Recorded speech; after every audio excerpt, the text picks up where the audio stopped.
O universo do seguro e hoje um tema aqui muito relevante. Estou na companhia do Victor Riso. Vamos falar hoje sobre o uso do chat GPT no meio jurídico, um tema realmente aí que está sendo muito pesquisado e as pessoas querem saber muito mais, mas quem vai explicar, claro, é o Victor, ele aí que é sócio-diretor da Inovaí, responsável também pelo Comitê de Governança Digital, Risco e Compliance da Riompar e diretor de inovação da Axion.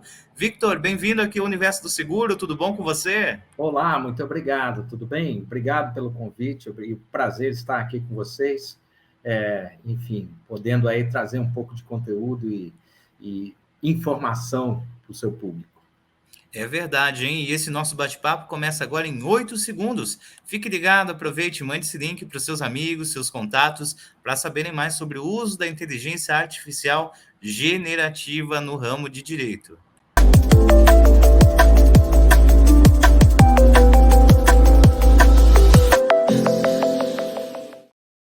Muito bem, indo direto ao assunto, então, Victor, as recomendações, claro, né? A gente sabe que o Chat GPT ele aí está em ascensão desde o final do ano passado, mas tem o uso adequado, é claro, né? Por exemplo, para a criação de conteúdo, sempre é bom revisar algumas vezes antes de simplesmente copiar e colar os resultados, né? E no ramo de direito, quais são as recomendações para usar corretamente essa ferramenta como uma aliada, na verdade, né? Então, William, certamente o chat GPT causou uma disrupção aí, embora essa palavra já esteja um pouco batida, mas ele causou de verdade uma disrupção. E não foi só uma surpresa para o público em geral, ele foi também uma surpresa para a comunidade técnica que trabalha com IA, principalmente a IA voltada à análise de textos, que a gente chama de processamento de linguagem natural, NLP em inglês, Natural Language Processing. Então, essa comunidade já vinha acompanhando aí a evolução dos algoritmos de IA para processamento de texto, mas, efetivamente, o ChatGPT foi uma surpresa, tá? Quer dizer, o que o ChatGPT trouxe para a realidade do dia a dia de cada um de nós foi uma grande antecipação em relação ao futuro. Ou seja, eles trouxeram o futuro aí uns 5 ou 10 anos para frente, vamos dizer, né? Então, foi, de fato, uma surpresa. E, por isso, inclusive, fica cada vez mais difícil a gente fazer futurismo com IA, porque o futuro se tornou, vamos dizer assim, cada vez mais próximo e cada vez mais surpreendente, tá? Mas, considerando esses elementos, tá? Eu acho que para dar a sua resposta, eu queria explicar um pouco ao público, se você me permite, como é treinado um algoritmo desse, de forma super simples, todo mundo vai entender, porque a forma como ele é treinado determina o resultado, a saída desses dados. Então, você me permite rapidamente explicar isso para o seu público? O espaço é todo nosso, Victor. Queremos saber muito mais com quem entende do assunto. Fique à Então, tá vontade. bom. Então, a forma como geralmente se treina algoritmos de inteligência artificial, e eu já trabalho com isso desde 2016, tá? Você seleciona um conjunto de dados para fazer o treinamento dos algoritmos. Quando você fala de algoritmos de redes neurais ou de machine learning quer dizer aprendizado de máquina. O aprendizado é gerado a partir de um conjunto de dados que você forneceu para o algoritmo. De forma tradicional, em todos os treinamentos, ou em muitos treinamentos de inteligência artificial, essa preparação de dados para o treinamento do algoritmo é uma fase muito importante.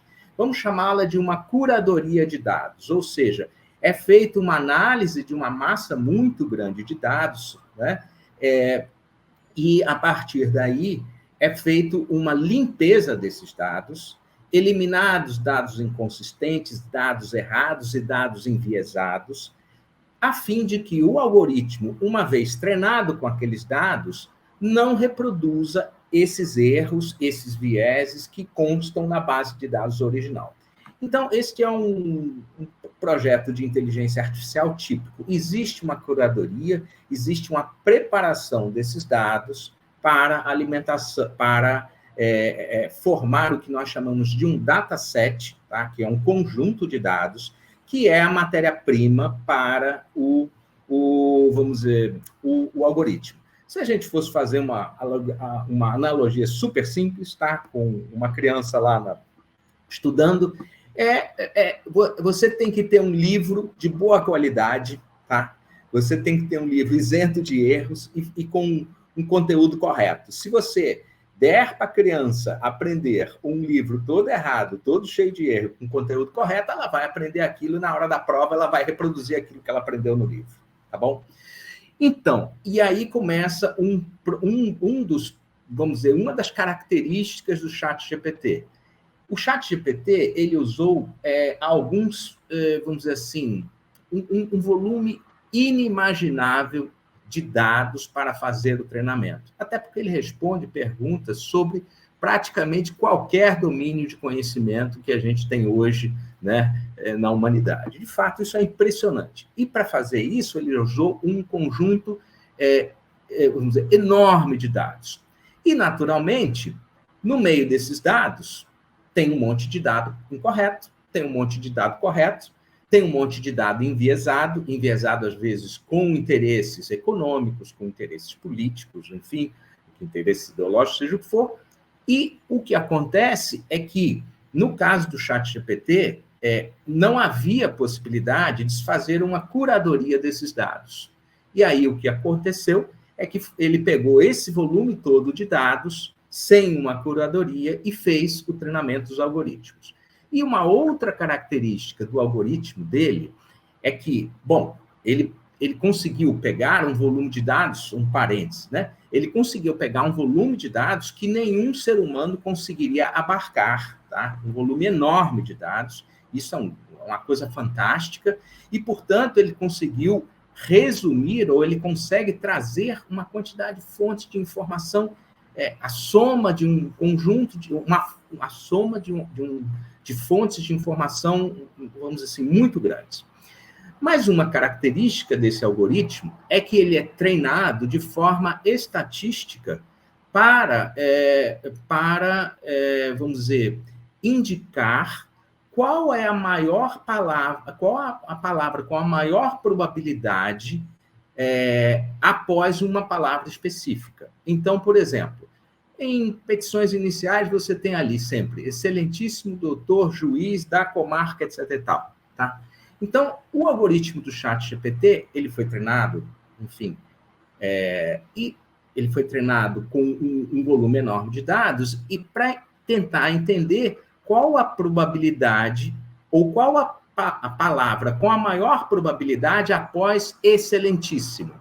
Então, ele sabe que excelentíssimo, depois de excelentíssimo, nesse exemplo que eu estou dando, muito simplório, é doutor, e depois disso, juiz. Ele foi treinado para ver essa probabilidade de encadeamento de uma palavra atrás da outra, tá? Então, isso foi feito, e só como curiosidade, só para o treinamento, só de energia elétrica para fazer o treinamento do ChatGPT, na sua primeira versão, foram gastos 5 milhões de dólares.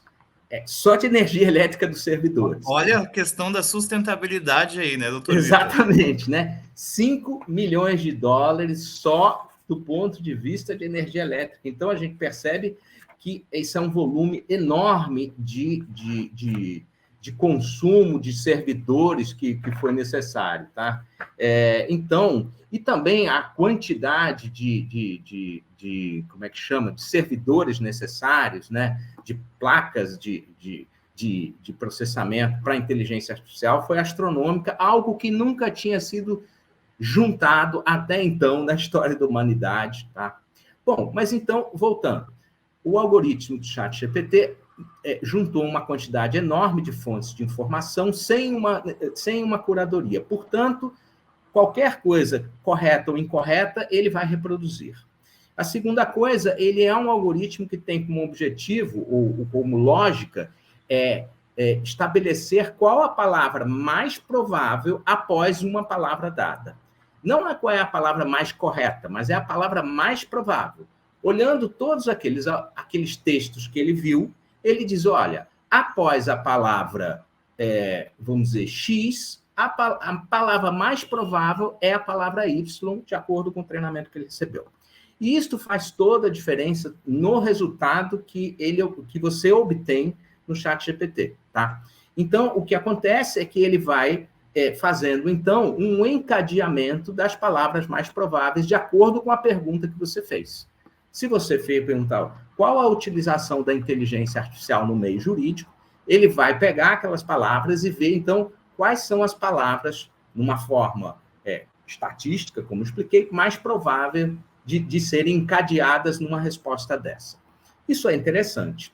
E, na verdade, o resultado é fantástico dessa abordagem estatística, porque ele te dá uma resposta praticamente ausente, praticamente sem erros gramaticais. Você não consegue distinguir que aquele texto, né, foi, de fato, um texto escrito por uma máquina. Tá? Isso é impressionante, né, porque ele usou milhões de textos para fazer esse treinamento.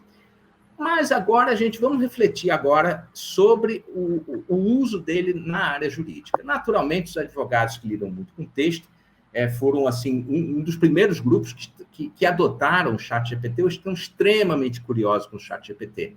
Com todos os clientes que eu falo, com muitos advogados que eu falo, todo mundo está tentando usar e está todo mundo vendo como é que isso funciona. Tá?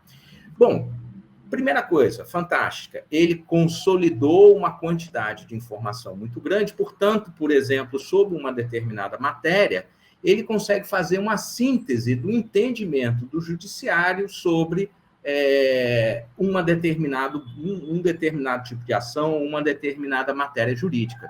Isso é fantástico, porque a partir dessa síntese, o advogado consegue entender qual é a tendência de interpretação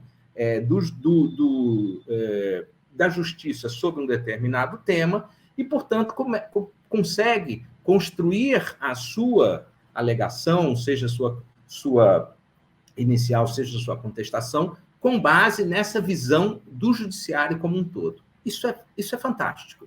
Isso é um uso muito interessante. Então, do ponto de vista de pesquisa, o ChatGPT é algo que nós, vamos dizer assim, nunca tivemos na humanidade. Tá? Nunca tivemos coisa semelhante do ponto de vista de pesquisa. Em que pese o fato que ele naturalmente também, ele é um pouco superficial. Se você fizer uma pergunta para o ChatGPT, ele tem uma limitação de quantidade de palavras que ele responde. Ele não responde, não sei se você já percebeu, ele não tem uma resposta infinita, ele tem uma resposta finita, e ele tem uma quantidade de palavras máxima na resposta dele. Se não me engano, são 2.400 palavras, alguma coisa assim, o equivalente a 2.400 palavras. Tá? E aí, se você quiser aprofundar aquilo, você pode até pedir, você pode aprofundar, e ele, de forma muito inteligente, ele vai pegar aquele texto que ele já respondeu e ele vai aprofundar um pouco. No terceira vez que você pede para aprofundar, ele começa a se repetir. Ok, tudo bem, mas já é um enorme, vamos dizer assim, já é uma coisa fantástica. É verdade, é fantástico. Se você quiser aprofundar, portanto, você vai ter que ir na lateral. Na vertical, você só consegue, no máximo, 3 vezes e ele começa a se repetir. Se você quiser aprofundar, você vai ter que ir perguntando subitens daquilo e vai aprofundando, então, na lateral, ou na diagonal, vamos chamar assim. Agora, como eu expliquei, o ChatGPT, ele tem uma abordagem estatística. Ele não consegue garantir que aquilo que ele está escrevendo é uma verdade absoluta. Tá? É uma abordagem estatística. E essa abordagem estatística, entretanto, traz várias falhas. Tá? Algumas falhas já foram identificadas por vários. Então, por exemplo, um colega nosso que tem cuja mãe é uma pessoa proeminente no judiciário, fez uma pergunta ao ChatGPT sobre o nome da respectiva mãe. para saber o que ele tinha, porque ela é uma pessoa proeminente, tem uma pessoa pública, com muitos artigos publicados, com uma ação no judiciário importante, e o ChatGPT, no início, começou a responder de forma coerente. Ah, a pessoa tal estudou direito na UERJ, etc. e tal. Até ali ele foi coerente, foi correto. Dali para frente, nesta abordagem estatística que eu expliquei, ele está buscando as palavras que são estatisticamente mais próximas, né, de ocorrerem juntas. E aí ele começou a inventar um monte de informação sobre esta pessoa que nunca aconteceu, não existia. Por quê? Ele não está realmente buscando as fontes de dados sobre aquela pessoa. Ele está fazendo um encadeamento estatístico daquelas palavras que têm a maior probabilidade de co-ocorrência. Tecnicamente, seria a maior probabilidade de co-ocorrência. E aí ele começou a inventar, dizendo que ela trabalhou, teve uma atuação importante na Lava Jato, onde ela nunca atuou, né? E ele começou a inventar uma série de coisas, tá? Um outro experimento que foi feito aí, um especialista da área de inteligência artificial também começou a fazer perguntas ao ChatGPT sobre uma determinada área de conhecimento e pediu ali referências, porque ele te dá referências bibliográficas, isso é muito legal, e ele pediu referências bibliográficas e em algum momento ele pediu para estender ou detalhar um pouco as referências bibliográficas de um determinado autor que era um especialista do tema. E aí o ChatGPT começou a inventar livros que aquele autor nunca escreveu. Mas por quê? O ChatGPT não olha exatamente a realidade, não olha o detalhe das fontes, ele olha o encadeamento estatístico, a co-ocorrência daquelas palavras, tá? Então, ele começa a encadear palavras que, do ponto de vista estatístico, fazem sentido, mas que no mundo real não tem sentido nenhum. Isso a gente chama de alucinação da inteligência artificial. E isso ocorre dentro do ChatGPT também, tá? Então, temos aí um problema. Então, a gente tem um problema de que ele não recebeu uma curadoria, portanto, ele incorporou erros e viés, ele tem um algoritmo que não reproduz exatamente a realidade, mas sim um encadeamento estatístico. E, portanto, ele apresenta, às vezes, resultados que não são coerentes, não são corretos. Tá? E aí, vamos aprofundar um pouco para a área jurídica. E os advogados todos estão maravilhados, né? E estão fazendo, então, construindo, usando o ChatGPT para construir as suas iniciais. Como eu disse, como ferramenta de pesquisa, ele é fantástico. Como ferramenta de construção de textos de iniciais, ele responde até muito bem. Só que o que vai acontecer? Se todo mundo começar a usar, todo mundo vai ficar padronizado. Todas as iniciais vão ficar padronizadas. Vai tudo ficar pasteurizado. Concorda comigo? E aí, um outro problema surge. Então, todo mundo vai começar a fazer as iniciais, as contestações sobre determinado tema com o ChatGPT e todo mundo vai ter mais ou menos o mesmo padrão. No início, a brincadeira é interessante, mas depois vai ficar tudo pasteurizado, né? E aí, o que acontece você vai tendo um empobrecimento e as pessoas vão perder a capacidade de buscar as informações, de fato, nas suas fontes originais.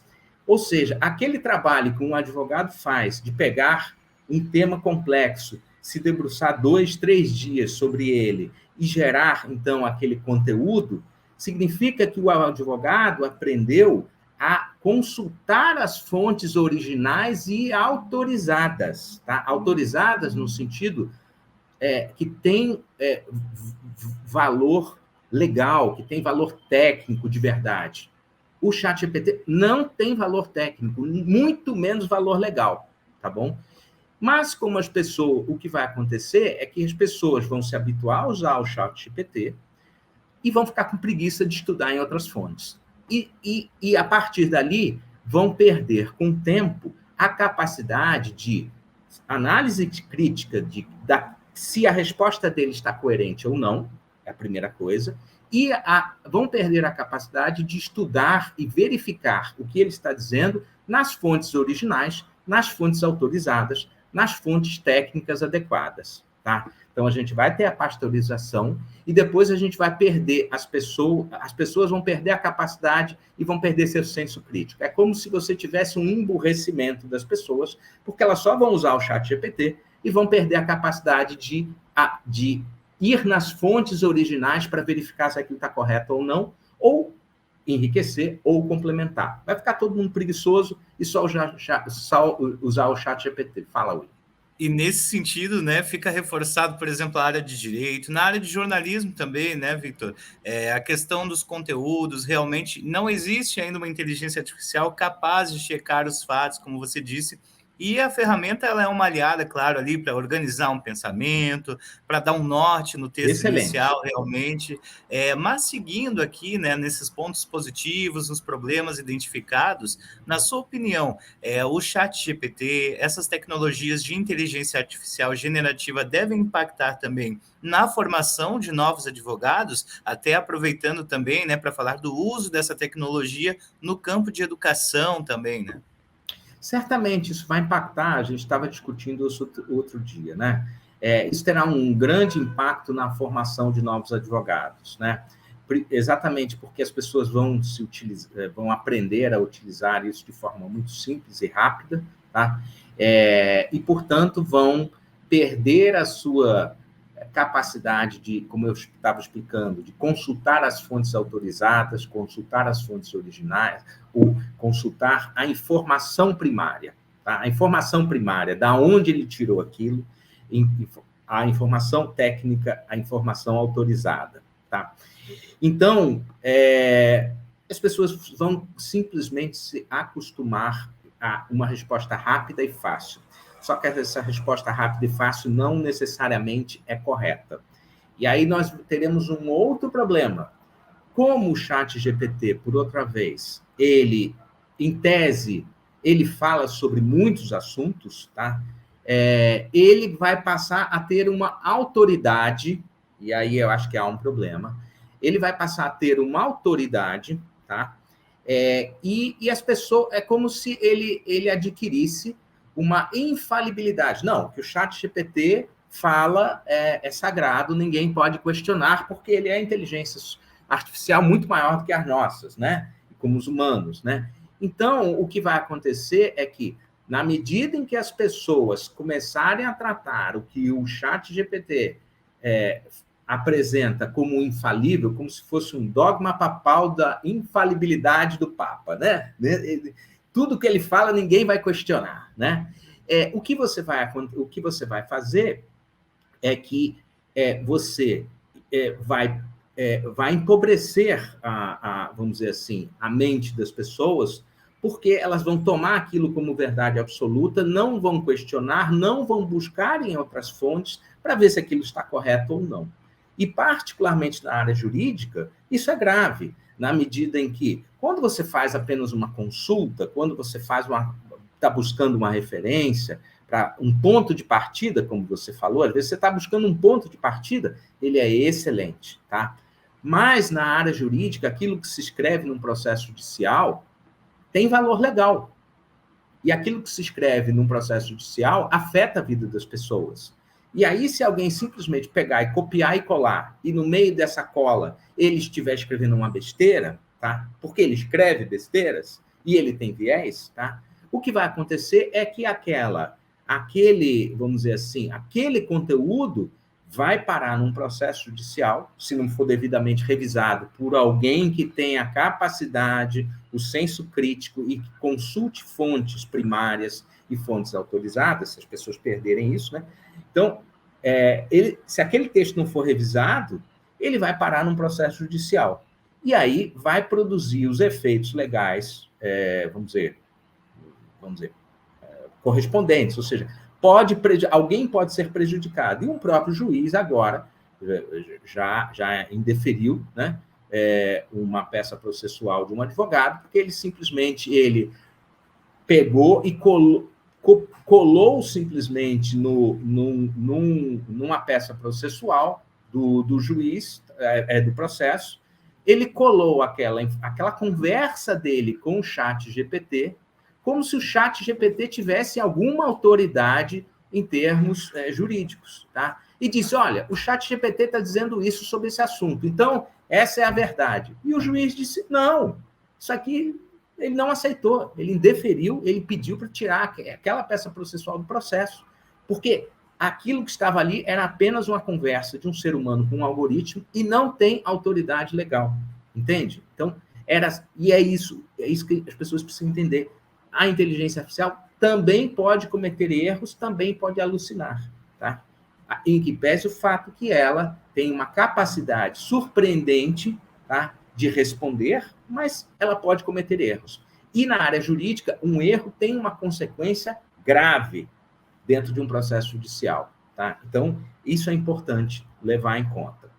Só que Sem eu falar queria... também, né, Vitor, perdão te interromper, Não? mas, querendo ou não, o juiz ali, né, todos que acabam lendo bastante os textos gerados pela inteligência artificial, ela tem alguns vícios de linguagem, então, com o tempo, você vai se acostumando, consegue identificar quando é usado o chat GPT, né?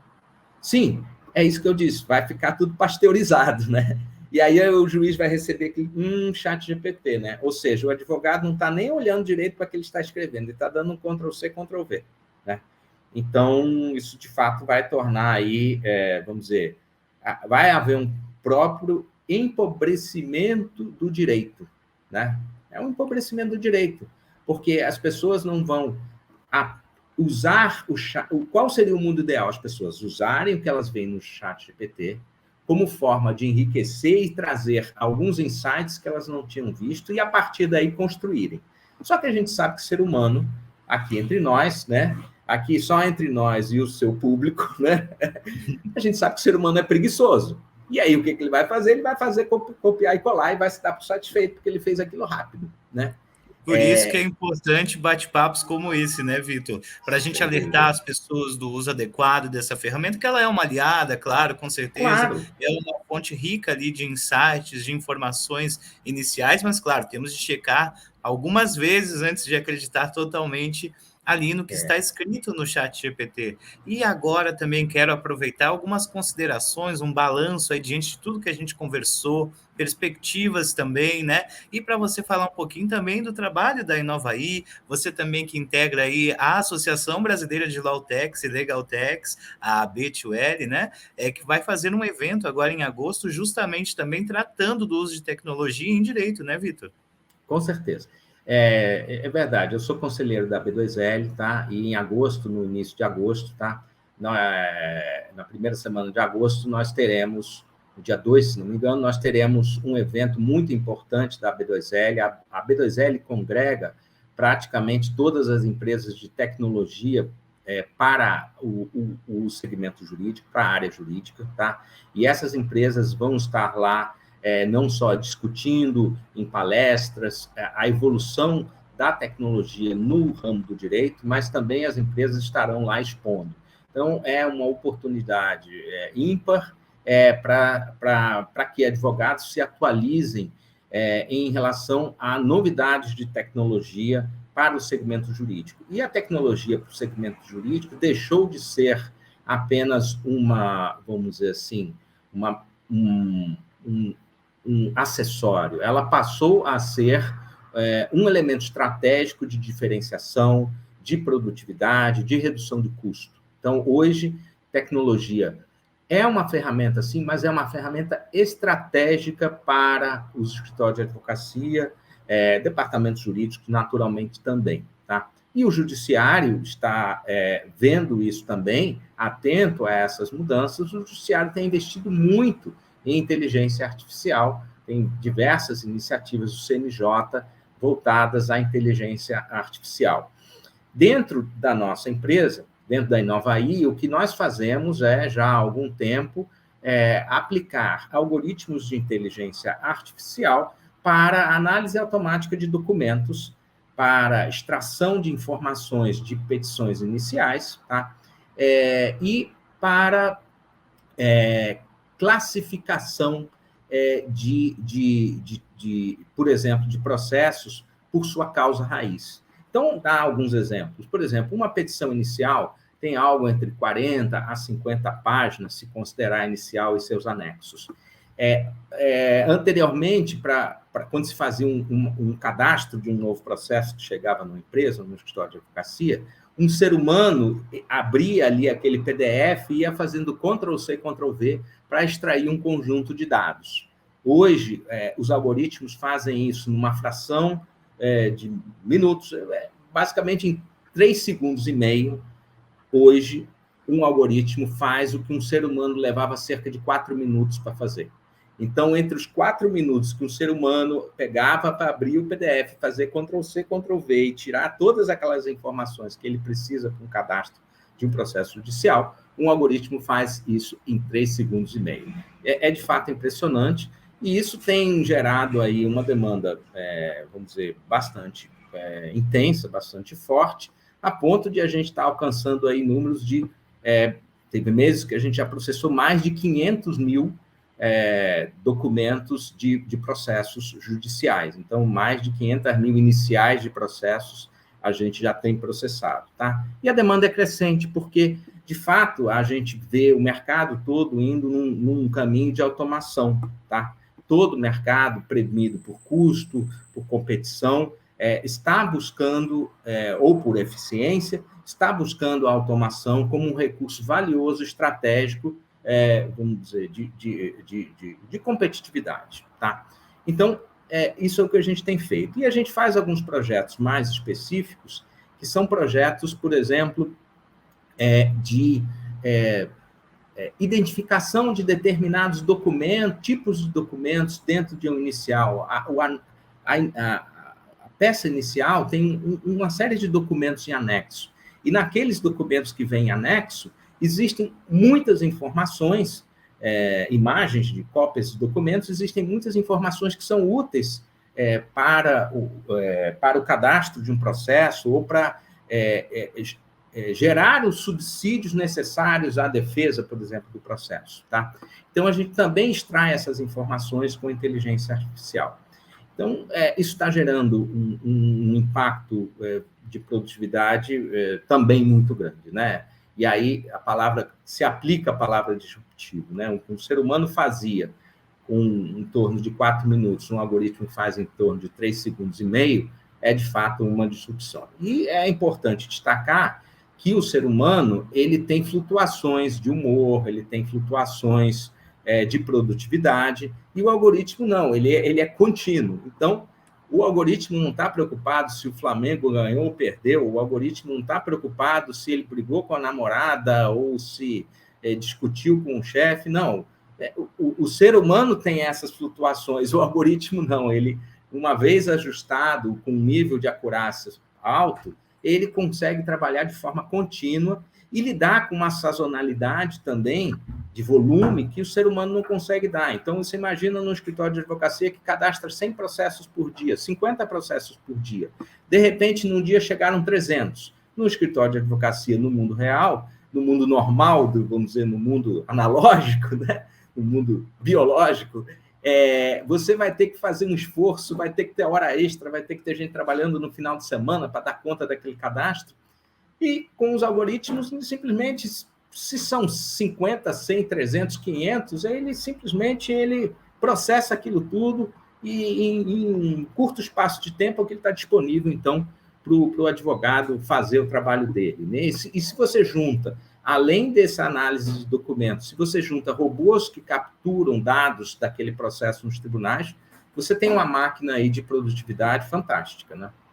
São números impressionantes mesmo, Vitor. Adorei saber mais detalhes sobre o uso do ChatGPT no meio jurídico, também o trabalho da Inovaí, da Axion e também da Associação Brasileira de Lawtechs e Legaltechs. Victor, o espaço está sempre aberto, seja sempre bem-vindo aqui no Universo do Seguro, viu? Um prazer conversar com você e em breve volte aí para conversarmos ainda mais sobre esse mundo aí do direito e também do uso da tecnologia, que, claro, né, visa aí facilitar a vida de todos nós, mas importante que o saldo do nosso bate-papo é manter, claro, o pensamento crítico, né, seguir Isso. Também verificando fontes confiáveis aí. Esse seria o resumo aí do nosso bate-papo, né, Vitor? Com certeza, com certeza. E eu acho que a gente sempre não perder a questão, a visão de que todas essas tecnologias são ferramentas na mão de seres humanos e que o mais importante é o ser humano, não a ferramenta, tá?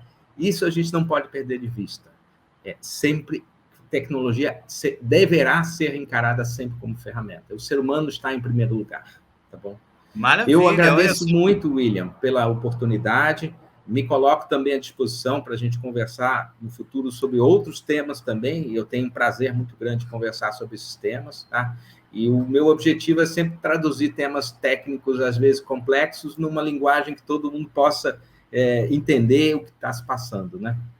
Ah, e quando o entrevistado é bom, é assim mesmo, mais de meia hora de bate-papo e passou rapidinho, deu para entender mais sobre o chat GPT, as questões éticas, legais também, passamos aí por vários assuntos relacionados ao uso dessa tecnologia e reforço mais uma vez, viu, Vitor? Volte mais vezes aqui no nosso canal, vai ser um grande prazer. E para você que assistiu esse conteúdo, deixe sua curtida, envie para os amigos também entenderem mais sobre o uso do chat GPT, da inteligência artificial generativa na produção de conteúdos e também no uso dos advogados, do ramo de direito. O universo do seguro está sempre com grandes especialistas aqui no canal.